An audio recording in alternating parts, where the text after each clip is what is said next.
ನಮಸ್ಕಾರ ಮತ್ತು ಈ ಅಧಿವೇಶನಕ್ಕೆ ಸ್ವಾಗತ. ನೀವು ಅಸಾಧಾರಣ ಬೋಧಕರಾಗಿ ರೂಪಾಂತರಗೊಳ್ಳಲು ಸಿದ್ಧರಿದ್ದೀರಾ? ನೀವು ಸರಿಯಾದ ಸ್ಥಳದಲ್ಲಿದ್ದೀರಿ.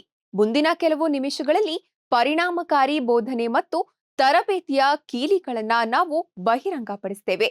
ಶಿಕ್ಷಣದ ಜಗತ್ತಿನಲ್ಲಿ ಸ್ಫೂರ್ತಿಯಾಗಲು ಹೊಂದಿಸಿ. ಧ್ಯೇಯೋದ್ದೇಶಗಳು. ಈ ಸೆಷನ್ನ ಕೊನೆಯಲ್ಲಿ ನೀವು ಇವುಗಳನ್ನು ಮಾಡಲು ಸಮರ್ಥರಾಗುವಿರಿ. ಟೀಚಿಂಗ್ನ ವ್ಯಾಖ್ಯಾನವನ್ನು ವಿವರಿಸುವುದು, ಪರಿಣಾಮಕಾರಿ ಟೀಚಿಂಗ್ ಕ್ರಮಗಳನ್ನು ಪಟ್ಟಿ ಮಾಡುವುದು ಮತ್ತು ಟೀಚಿಂಗ್ ತತ್ವಗಳನ್ನು ವಿವರಿಸುವುದು. ಟೀಚಿಂಗ್ನ ವ್ಯಾಖ್ಯಾನ. ಇನ್ಸ್ಟ್ರಕ್ಟರ್ ಟ್ರೈನಿ ಆಗಿರುವ ಹರಿ ಅವರೊಂದಿಗೆ ಮಾಸ್ಟರ್ ಟ್ರೈನರ್ ಡ್ಯಾನಿಯಲ್ ಮಾತನಾಡುತ್ತಿದ್ದಾರೆ. ಬೋಧನೆ ಅಥವಾ ತರಬೇತಿಯು ಜ್ಞಾನ, ಕೌಶಲ್ಯ ಮತ್ತು ಜಾಣತನವನ್ನು ಗಳಿಸಿಕೊಳ್ಳಲು ಬೇಕಾಗುವ ಕಲೆ. ಹಾಗಾದರೆ ಬೋಧನೆಯ ವಿವಿಧ ವಿಧಾನಗಳು ಯಾವುವು? ಟೀಚಿಂಗ್ಗೆ 2 ಮೂಲಭೂತ ವಿಧಾನಗಳಿವೆ: ಟೀಚರ್ ಕೇಂದ್ರಿತ ಟೀಚಿಂಗ್ ಮತ್ತು ಲರ್ನರ್ ಕೇಂದ್ರಿತ ಟೀಚಿಂಗ್. ಟೀಚರ್ ಕೇಂದ್ರಿತ ಟೀಚಿಂಗ್ನಲ್ಲಿ ಟ್ರೈನರ್ ಮುಖ್ಯವಾಗಿ ಜ್ಞಾನವನ್ನು ಒದಗಿಸುವವರ ಪಾತ್ರವನ್ನು ಊಹಿಸಿಕೊಳ್ಳುತ್ತಾರೆ. ಆಂತರಿಕ ಜ್ಞಾನವನ್ನು ಅಪ್ರೆಂಟಿಸ್ಗಳಿಗೆ ರವಾನಿಸುವ ಅನುಭವಿ ಕುಶಲಕರ್ಮಿಗೆ ಇದನ್ನು ಹೋಲಿಸಬಹುದು.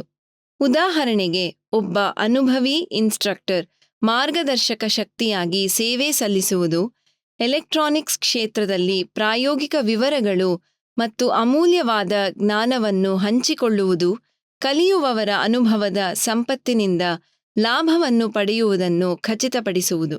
ಲರ್ನರ್ ಕೇಂದ್ರಿತ ಟೀಚಿಂಗ್ನಲ್ಲಿ ಇನ್ಸ್ಟ್ರಕ್ಟರ್ ಒಬ್ಬ ಕೋಚ್ನ ಪಾತ್ರ ವಹಿಸುವುದನ್ನು ಒಳಗೊಂಡಿರುತ್ತದೆ. ಸ್ವಯಂ ನಿರ್ದೇಶಿತ ಕಲಿಕೆಯನ್ನು ಪೋಷಿಸುವುದು, ಅವರ ಟ್ರೈನಿಗಳ ಸ್ವಂತ ಕೌಶಲ್ಯಗಳನ್ನು ಕಂಡುಹಿಡಿಯಲು ಮತ್ತು ನಿರ್ಮಿಸಲು ಸಹಾಯ ಮಾಡುವಂತೆ ಇರುತ್ತದೆ. ಉದಾಹರಣೆಗೆ, ಉಡುಪು ತಯಾರಿಸುವ ಡ್ರೆಸ್ ಮೇಕಿಂಗ್ ತರಗತಿಯಲ್ಲಿ ಒಂದು ನಿಗದಿತ ಮಾದರಿಗಳನ್ನು ಒದಗಿಸುವ ಬದಲು ಟ್ರೈನಿಗಳು ಒಂದು ಉಡುಪನ್ನು ತಯಾರಿಸುವ ಪ್ರಾಜೆಕ್ಟ್ ಬೇಸ್ಡ್ ಅಸೈನ್ಮೆಂಟ್ಗಳನ್ನು ಕೈಗೊಳ್ಳುತ್ತಾರೆ. ಅವರು ವಿವಿಧ ಬಟ್ಟೆ ಆಯ್ಕೆ ಮತ್ತು ತಂತ್ರಗಳನ್ನು ಸ್ವತಂತ್ರವಾಗಿ ಅನ್ವೇಷಿಸುತ್ತಾರೆ. ಪರಿಣಾಮಕಾರಿ ಟೀಚಿಂಗ್ನ ಹಂತಗಳು. ಈಗ ನಾವು ಪರಿಣಾಮಕಾರಿ ಬೋಧನೆಯ ಹಂತಗಳನ್ನು ಪರಿಶೀಲಿಸಿದ್ದೇವೆ. ಇದು ನಮ್ಮ ತರಬೇತಿ ವಿಧಾನದ ಪ್ರಮುಖ ಅಂಶವಾಗಿದೆ. ನಾವೀಗ ಆರಂಭಿಸೋಣ. ಪರಿಣಾಮಕಾರಿ ಟೀಚಿಂಗ್ ಒಂದು ಸಮಗ್ರ ಪಯಣವಾಗಿದೆ ಮತ್ತು ಕೆಳಗಿನ ಹಂತಗಳನ್ನು ಒಳಗೊಂಡಿದೆ. ಹಂತ 1: ನಿಮ್ಮ ಲರ್ನರ್ಸ್ ಅನ್ನು ಅರ್ಥಮಾಡಿಕೊಳ್ಳುವುದು. ಹಂತ 2: ಸ್ಪಷ್ಟ ಕಲಿಕಾ ಗುರಿಗಳನ್ನು ಸ್ಥಾಪಿಸುವುದು. ಹಂತ 3: ಗುರಿಗಳು, ವಿಧಾನಗಳು ಮತ್ತು ನಿರ್ಧಾರಗಳನ್ನು ಹೊಂದಿಸುವುದು. ಹಂತ 4: ನಿರೀಕ್ಷೆಗಳನ್ನು ತಿಳಿಸುವುದು. ಹಂತ 5: ಮುಖ್ಯವಾದ ವಿಷಯಗಳಿಗೆ ಆದ್ಯತೆ ನೀಡುವುದು. ಹಂತ 6: ಕ್ಲಿಷ್ಟವಾದ ಆಲೋಚನೆಗಳನ್ನು ಸರಳಗೊಳಿಸುವುದು. ಹಂತ 7: ನಿಮ್ಮ ಪಾತ್ರವನ್ನು ಅಳವಡಿಸುವುದು. ಹಂತ 8: ಪ್ರತಿಬಿಂಬಿಸುವುದು ಮತ್ತು ಸರಿಹೊಂದಿಸುವುದು. ಪ್ರತಿಯೊಂದು ಹಂತವನ್ನು ಈಗ ಸವಿವರವಾಗಿ ನೋಡೋಣ. ಹಂತ 1: ನಿಮ್ಮ ಲರ್ನರ್ಸ್ ಅನ್ನು ಅರ್ಥಮಾಡಿಕೊಳ್ಳುವುದು. ನಾವು ಬೋಧಿಸುವಾಗ ಅಥವಾ ತರಬೇತಿ ನೀಡುವಾಗ ಕೇವಲ ಮಾಹಿತಿಯನ್ನು ನೀಡುವುದು ಮಾತ್ರವಲ್ಲ, ಟ್ರೈನಿಗಳು ಆ ಮಾಹಿತಿಯನ್ನು ಕಲಿಯಲು ಸಹಾಯ ಮಾಡುವುದರ ಬಗ್ಗೆ ಕೂಡ ಆಗಿರುತ್ತದೆ. ಟ್ರೈನಿಗಳ ಬಗ್ಗೆ ಬೇರೆ ಬೇರೆ ವಿಷಯಗಳು ಅವರು ಹೇಗೆ ಕಲಿಯುತ್ತಾರೆ ಎಂಬುದರ ಮೇಲೆ ಪರಿಣಾಮ ಬೀರುತ್ತದೆ. ಉದಾಹರಣೆಗೆ, ಅವರು ಎಲ್ಲಿಂದ ಬಂದಿದ್ದಾರೆ ಹಾಗೂ ಅವರ ವಯಸ್ಸು ಅವರ ಜಗತ್ತನ್ನು ನೋಡುವ ರೀತಿಯನ್ನು ಹೇಗೆ ಬದಲಾಯಿಸುತ್ತದೆ. ಕೆಲವು ವಿಷಯಗಳಲ್ಲಿ ಅವರ ಹಿನ್ನೆಲೆ ಸಮಸ್ಯೆಗಳನ್ನು ವಿಭಿನ್ನ ವಿಧಾನಗಳಲ್ಲಿ ಆಲೋಚಿಸುವಂತೆ ಮಾಡುತ್ತದೆ. ಹಂತ 2: ಸ್ಪಷ್ಟ ಕಲಿಕಾ ಗುರಿಗಳನ್ನು ಸ್ಥಾಪಿಸುವುದು. ಪರಿಣಾಮಕಾರಿ ಟೀಚಿಂಗ್ ನಿಮ್ಮ ಕಲಿಕೆಯ ಉದ್ದೇಶಗಳು, ಮೌಲ್ಯಮಾಪನಗಳು ಮತ್ತು ಸೂಚನಾ ಚಟುವಟಿಕೆಗಳು ತಡೆರಹಿತವಾಗಿ ಒಟ್ಟಿಗೆ ಕಾರ್ಯನಿರ್ವಹಿಸುತ್ತವೆ ಎಂದು ಖಚಿತಪಡಿಸಿಕೊಳ್ಳುವುದನ್ನು ಒಳಗೊಂಡಿರುತ್ತದೆ. ನಿಮ್ಮ ಕಲಿಕಾ ಉದ್ದೇಶವು ಡ್ರೆಸ್ ಮೇಕಿಂಗ್ ಆಗಿದ್ದಲ್ಲಿ, ಟ್ರೈನಿಗಳು ಬಟ್ಟೆ ಹೊಲೆಯುವ ತಂತ್ರಗಳಲ್ಲಿ ಪರಿಣಿತಿ ಹೊಂದಿರಬೇಕು. ನಿಮ್ಮ ಮೌಲ್ಯಮಾಪನಗಳು ಅವರು ಬಟ್ಟೆ ಹೊಲಿಯುವ ಮತ್ತು ಉಡುಪು ತಯಾರಿಸುವ ಕೌಶಲ್ಯಗಳನ್ನು ಪ್ರದರ್ಶಿಸುವಂತಿರಬೇಕು. ನಿಮ್ಮ ಬೋಧನಾ ಚಟುವಟಿಕೆಗಳು ಈ ತಂತ್ರಗಳನ್ನು ಪ್ರಾಯೋಗಿಕವಾಗಿ ಅಭ್ಯಾಸ ಮಾಡಲು ಅವರಿಗೆ ಸಾಕಷ್ಟು ಅವಕಾಶವನ್ನು ಒದಗಿಸಬೇಕು. ಇದು ಉತ್ತಮವಾಗಿ ತಯಾರಿಸಿದ ಉಡುಪುಗಳನ್ನು ಹೊಲೆಯಲು ಅವರ ಜ್ಞಾನವನ್ನು ಪೂರ್ತಿ ವಿಶ್ವಾಸದೊಂದಿಗೆ ಅಳವಡಿಸಿಕೊಳ್ಳುವುದನ್ನು ಖಚಿತಪಡಿಸಿಕೊಳ್ಳಬೇಕು. ಹಂತ 3.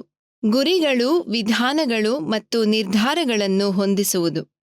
ಪರಿಣಾಮಕಾರಿ ಟೀಚಿಂಗ್ನಲ್ಲಿ ಸರಿಯಾಗಿ ಜೋಡಿಸುವುದು ಬಹಳ ಮುಖ್ಯ. ಕಲಿಕಾ ಉದ್ದೇಶಗಳು, ಟೀಚಿಂಗ್ ವಿಧಾನಗಳು ಮತ್ತು ಮೌಲ್ಯಮಾಪನಗಳು ಒಂದೇ ಸಾಲಿನಲ್ಲಿರಬೇಕು. ಇವೆಲ್ಲವೂ ಕೂಡ ಅಪೇಕ್ಷಿತ ಫಲಿತಾಂಶಗಳನ್ನು ಸಾಧಿಸುವುದಕ್ಕೆ ಕೊಡುಗೆ ನೀಡುವುದನ್ನು ಖಚಿತಪಡಿಸಬೇಕು.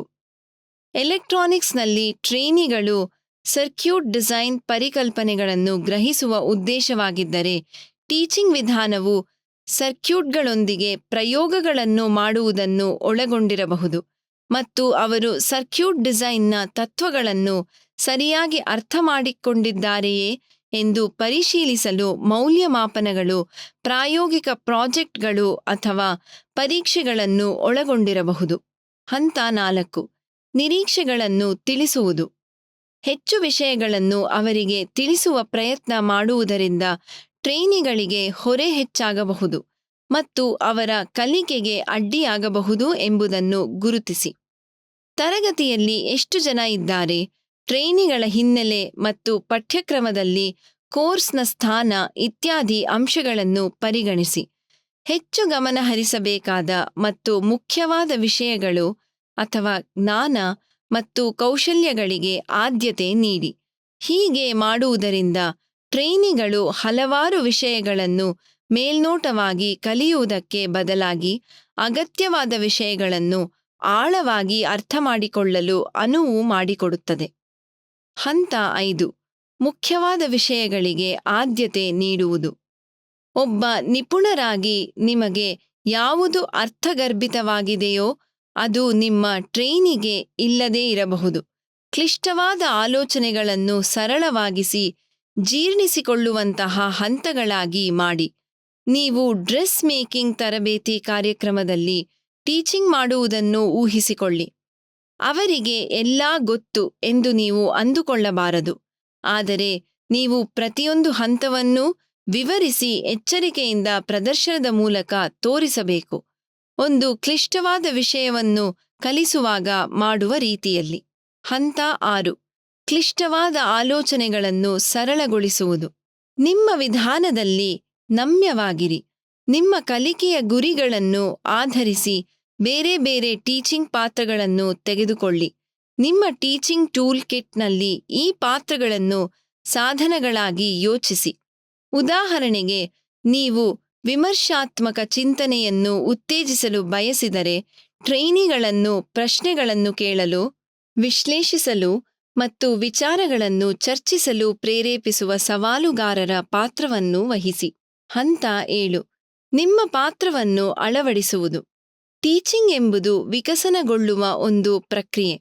ನಿಮ್ಮ ಟೀಚಿಂಗ್ ವಿಧಾನಗಳನ್ನು ನಿಯಮಿತವಾಗಿ ಮೌಲ್ಯಮಾಪನ ಮಾಡಿ. ಟ್ರೈನಿಗಳಿಂದ ಮತ್ತು ಸಹೋದ್ಯೋಗಿಗಳ ಪ್ರಕ್ರಿಯೆಗಳಿಗೆ ಯಾವಾಗಲೂ ಮುಕ್ತವಾಗಿರಿ.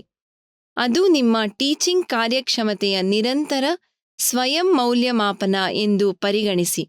ನೀವು ಕೆಲವು ವಿಧಾನಗಳು ಅಥವಾ ಸಾಮಗ್ರಿಗಳು ಅಪೇಕ್ಷಿತ ಫಲಿತಾಂಶಗಳನ್ನು ಸಾಧಿಸುತ್ತಿಲ್ಲ ಎಂಬುದನ್ನು ಗಮನಿಸಿದಾಗ ಹೊಸ ವಿಧಾನಗಳನ್ನು ಅಳವಡಿಸಿಕೊಳ್ಳಲು ಸಿದ್ಧವಾಗಿರಿ ಮತ್ತು ಹೊಸ ಕಾರ್ಯತಂತ್ರಗಳನ್ನು ಪ್ರಯತ್ನಿಸಿ.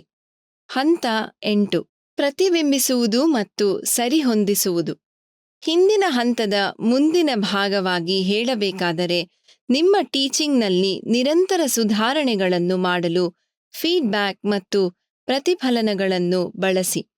ನಿಮ್ಮ ಟೀಚಿಂಗ್ ವಿಧಾನವನ್ನು ಯಾವಾಗಲೂ ಹೆಚ್ಚಿಸಬಹುದಾದ ಒಂದು ಕ್ರಿಯಾತ್ಮಕ ಯೋಜನೆಯೆಂದು ಭಾವಿಸಿ. ಸಾಫ್ಟ್ವೇರ್ ಡೆವಲಪರ್ಸ್ ಹಾಗೆ ಒಂದು ಅಪ್ಲಿಕೇಶನ್ ಅನ್ನು ಉತ್ತಮಗೊಳಿಸಲು ಅಪ್ಡೇಟ್ಸ್ ಅನ್ನು ಬಿಡುಗಡೆ ಮಾಡಿ. ನಿಮ್ಮ ಟ್ರೈನಿಗಳ ಕಲಿಕಾ ಅನುಭವವನ್ನು ಹೆಚ್ಚಿಸಲು ಕಾಲಾನುಕ್ರಮವಾಗಿ ನಿಮ್ಮ ಟೀಚಿಂಗ್ ವಿಧಾನಗಳನ್ನು ಸರಿಹೊಂದಿಸಲು ನೀವು ತಯಾರಾಗಿರಬೇಕು. ಈ ನಿರಂತರ ಸುಧಾರಣೆಯು ನಿಮ್ಮ ಟೀಚಿಂಗ್ ಪರಿಣಾಮಕಾರಿಯಾಗಿ ಮತ್ತು ಪ್ರಸ್ತುತವಾಗಿ ಉಳಿಯುವುದನ್ನು ಖಚಿತಪಡಿಸುತ್ತದೆ. ಟೀಚಿಂಗ್ ತತ್ವಗಳು.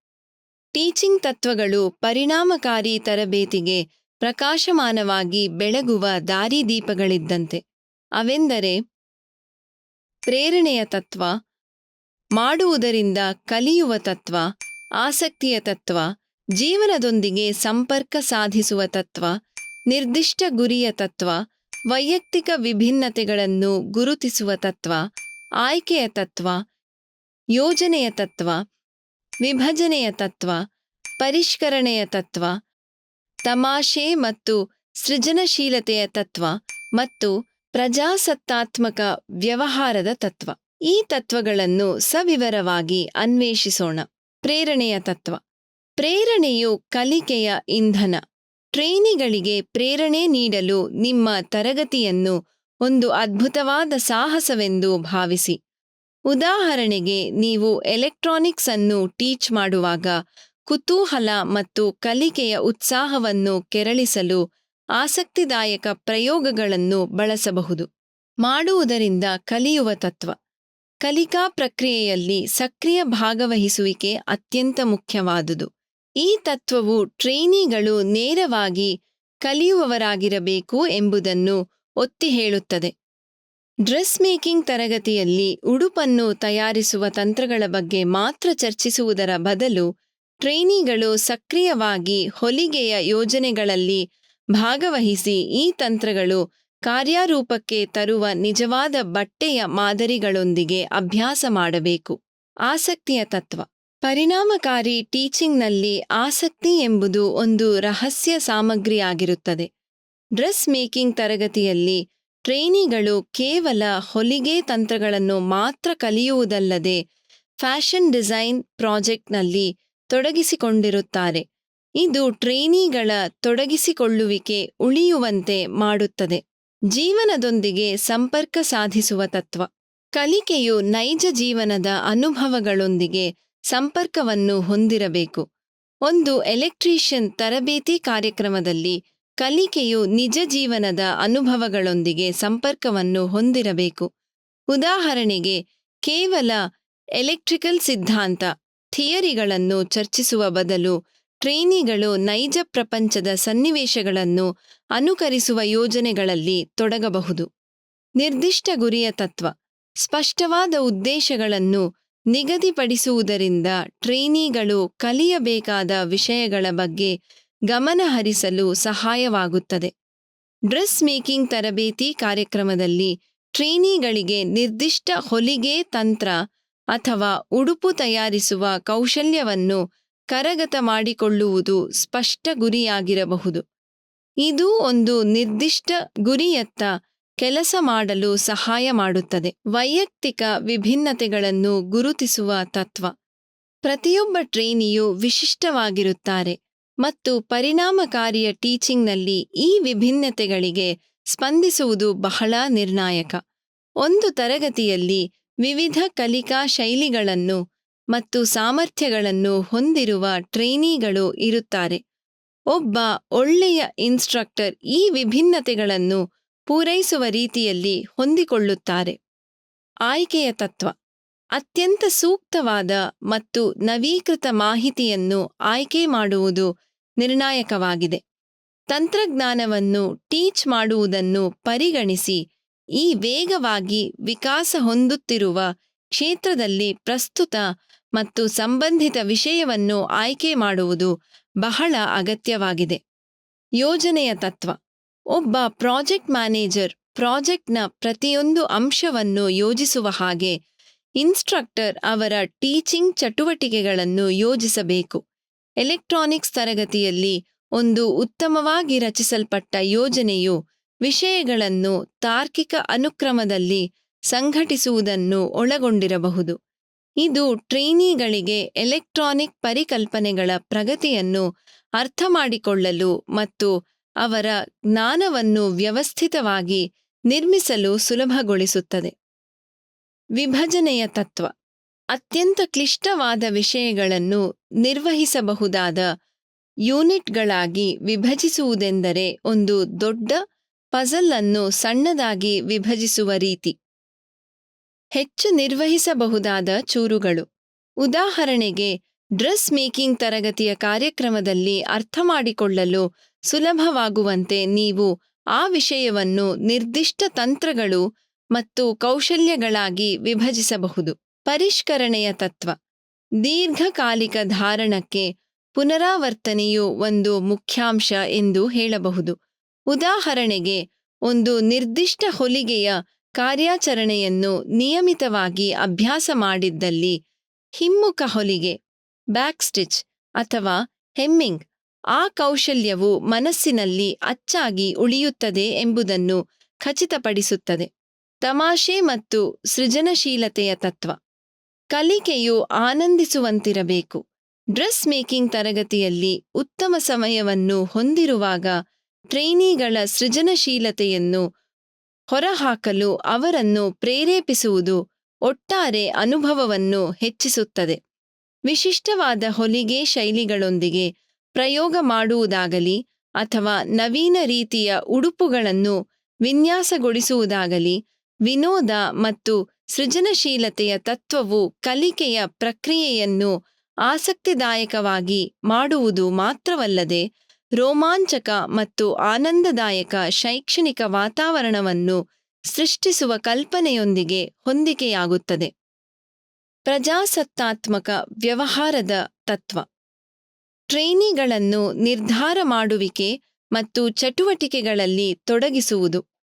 ಒಂದು ಡ್ರೆಸ್ ಮೇಕಿಂಗ್ ತರಬೇತಿಯ ಕಾರ್ಯಕ್ರಮದಲ್ಲಿ ಟ್ರೈನಿಗಳು ತಮ್ಮ ತರಬೇತಿಯಲ್ಲಿ ಕೇಂದ್ರೀಕರಿಸಲು ನಿರ್ದಿಷ್ಟ ಉಡುಪು, ನಿರ್ಮಾಣ ತಂತ್ರಗಳು ಅಥವಾ ಹೊಲಿಗೆ ವಿಧಾನಗಳನ್ನು ಆಯ್ಕೆ ಮಾಡುವಂತೆ ನೀವು ಹೇಳಬಹುದು. ಈ ತತ್ವಗಳನ್ನು ನಿಮ್ಮ ಬೋಧನಾ ಅಭ್ಯಾಸದಲ್ಲಿ ಅಳವಡಿಸಿಕೊಳ್ಳುವುದರಿಂದ ನಿಮಗೂ ನಿಮ್ಮ ಪ್ರಶಿಕ್ಷಣಾರ್ಥಿಗಳಿಗೂ ಆಕರ್ಷಕ, ಪರಿಣಾಮಕಾರಿ ಮತ್ತು ಲಾಭದಾಯಕ ಕಲಿಕೆಯ ಅನುಭವವನ್ನು ರಚಿಸಬಹುದು. ಸರ್, ನಮಗೆ ಪರಿಣಾಮಕಾರಿ ಬೋಧಕರಾಗಲು ಸಹಾಯ ಮಾಡುವಲ್ಲಿ ನಿಮ್ಮ ಮಾರ್ಗದರ್ಶನ ಮತ್ತು ತಿಳುವಳಿಕೆಗಾಗಿ ಧನ್ಯವಾದಗಳು. ಇದು ನಮ್ಮನ್ನು ಈ ಅಧಿವೇಶನದ ಅಂತ್ಯಕ್ಕೆ ತರುತ್ತದೆ. ಈ ಅಧಿವೇಶನದಲ್ಲಿ ನಾವು ಕಲಿತದ್ದು: ಬೋಧನೆಯ ವ್ಯಾಖ್ಯಾನವನ್ನು ವಿವರಿಸಿ, ಪರಿಣಾಮಕಾರಿ ಬೋಧನೆಯ ಹಂತಗಳನ್ನು ಪಟ್ಟಿ ಮಾಡಿ ಮತ್ತು ಬೋಧನೆಯ ತತ್ವಗಳನ್ನು ವಿವರಿಸಿ. ವೀಕ್ಷಿಸಿದ್ದಕ್ಕಾಗಿ ಧನ್ಯವಾದಗಳು. ಮುಂದಿನ ಅಧಿವೇಶನದಲ್ಲಿ ನಿಮ್ಮನ್ನ ಭೇಟಿ ಮಾಡ್ತೇವೆ.